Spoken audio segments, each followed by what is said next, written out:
All right, then, we have begun recording.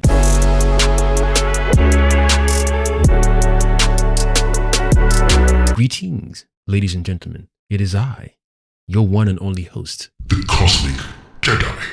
Welcome back to my channel.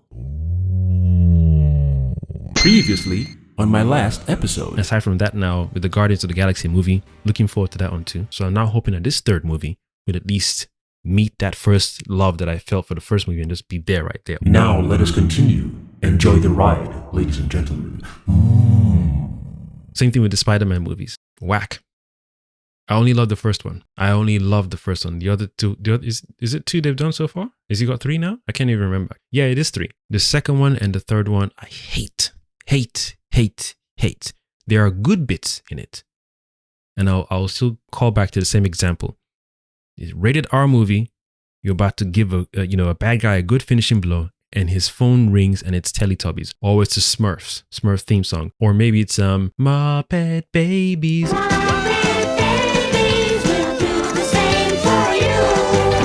Some people might find that funny, but you are doing your movie a disservice. You are doing your story a disservice. You are doing your world building a disservice by putting that stupidity there that only you might find funny, or a small collect group might find funny. Nothing wrong with that group, nothing wrong with that humor. In your head and in their head, it works fine. For most of us, the collective enjoying this world we've built about this guy, protecting these people and dealing damage to these wicked douchebags. No. Now that scene will work perfectly well if you put it in a Deadpool movie. Perfection. We expect that in a Deadpool movie. But we don't expect the stupid nonsense in movies like Spider-Man 2 and 3, where some asshole who comes into the world and says he's an Avenger from the future, and people just, different timeline, a parallel Earth, people buy it. Damn, son. There's no paces to put someone through. There's no, how can we test your particles or whatever to make sure. Plus, because we have this elemental thing disturbing us, we need your help anyway. And then at the end, spoilers, by the way, in 3, 2, 1, for those who haven't seen the Spider-Man second movie, 3, 2, 1, at the end, you as a grown male, it's a grown male, before you die. All this thing is going on. It's Spider-Man who's caused it. And everyone too who know what the Avengers have done and have seen them fight with Spider-Man. Some of them, not all of them, they would have no reason per se to dislike or hate or be suspicious of Spider-Man. Then this new dude out of nowhere, who came in on Monday, is fighting creatures on Wednesday. Everyone just loves him all of a sudden. Teenagers and adults, right? Even though Spider-Man's been around longer than this new dude who came in on Monday. Before he dies, he then reveals that Spider-Man is Peter Parker.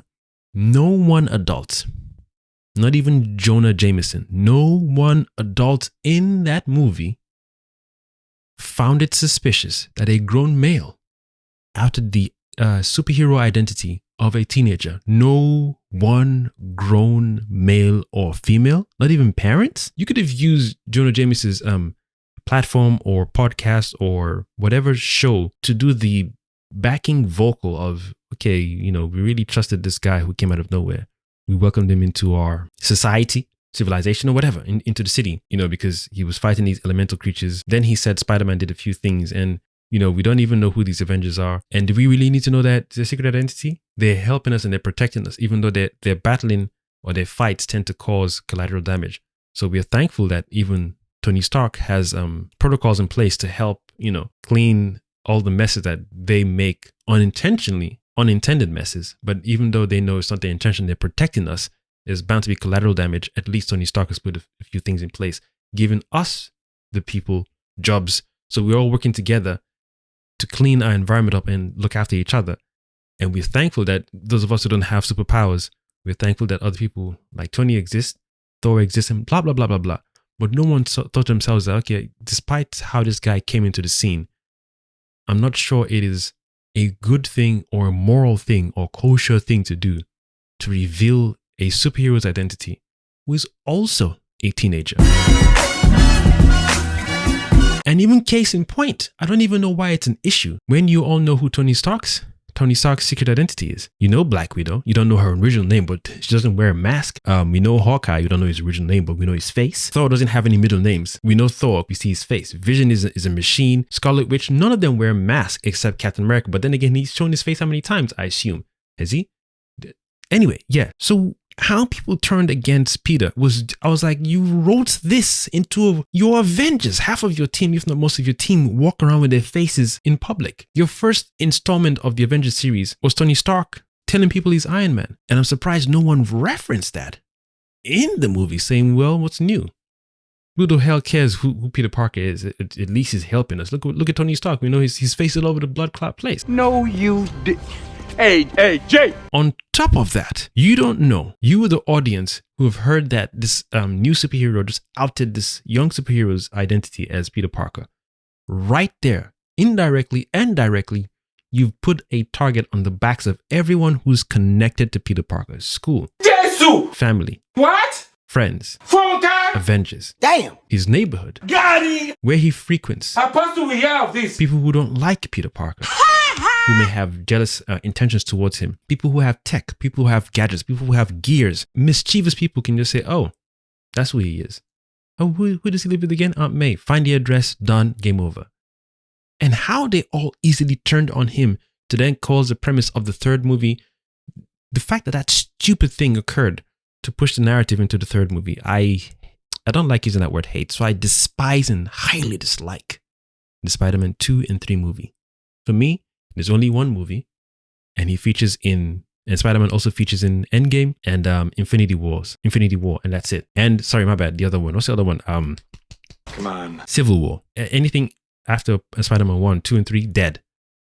Dead to me. The premise of those two movies, dead. Because if you remove that stupid element, you have no movie. You have no continuation from 2 to 3. You have no reason to make 3 because part 2 doesn't exist. Anyway, I'm definitely going to talk about that whole 2-movie series. The dumbest thing out of all dumb things that Marvel has done lately. I said I'm going to do a separate video for this one. People were just on this thing, just slobbering all over this movie. Yeah, Spider-Man 2.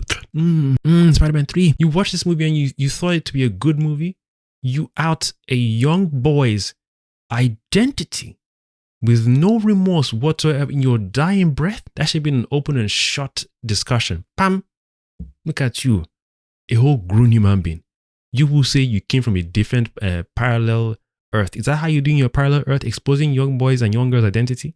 Now everyone with a gun and knife or Aunt May, I know where she lives. Pam, because you opened and they're saying, ooh, Spider-Man and Peter Parker. Ooh, he's going out with Mary Jane. Ooh, what are you doing? What are you doing? He said he killed me. The Avengers kill for a living. Even if you try to explain it, don't come into the comments and start explaining nonsense. Don't waste your time. Don't waste your time. If I block it and delete it, don't waste your time. Some of you people on this planet are passive moviegoers, and that's thumbs up. Again, I said it in one of my videos, you love apples, I love banana. You love plantain, I love festivals. There's nothing right or wrong. You love jollof, I love rice and peas. We both get to eat food we both love. But I want to express myself saying, hey, even though other people love this movie, I despise it. The premise of these 2 movies, stupendous. Stupido. Diddy nonsense. What kind of dumb, stupid thing is this? All the Avengers, their faces are on display. Aside from Black Panther, yes. And even that one, people are like, oh shit, the king is a black. And he's like, yeah, and then what? You come and knock on his door? Come. We'll serve you up on a platter.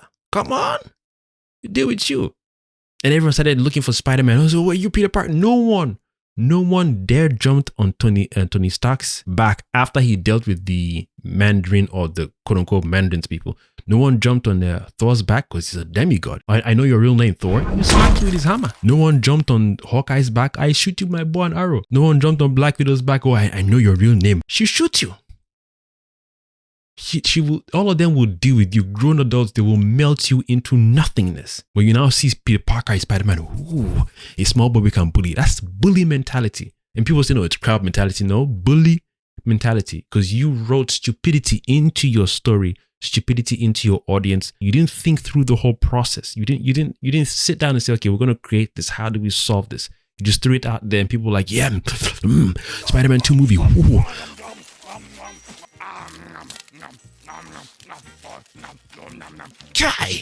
I sat in the cinema thinking, wow, these people played people and said, come, give us your money. Just felt like I'm watching Pinocchio. Yeah, come to come and play, come and have a game, have fun, and turn into donkeys, into jackasses.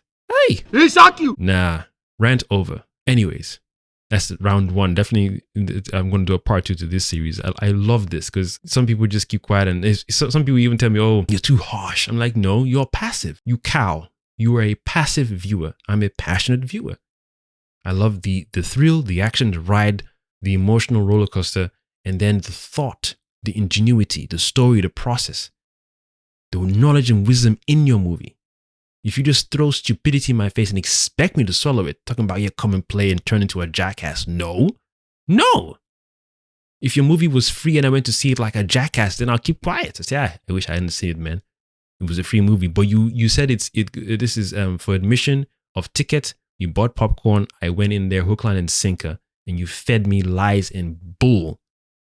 And then telling me you're too harsh when you review movies. No, you're too passive. Again, you love jollof rice. I love rice and peas. Nothing wrong with either of us. Don't tell me I love rice and peas too much. I can never tell you you love jollof rice too much. You enjoy eating it. I enjoy eating my food. So you are a passive viewer. I'm a passionate viewer. I review a thing and go, few stupid things that I shouldn't have, played out. But hey, it is what it is. If you remove that stupid thing, is your movie there? No. Does your movie start to crumble? Yes. Is the foundation of your movie tight enough? No. Because if I remove that thing, then you have no movies after this movie. Anyway, ladies and gentlemen, I have been your one and only host, The Cosmic Jedi. See you next time for round 2 or 3 or 4 and so on and so forth.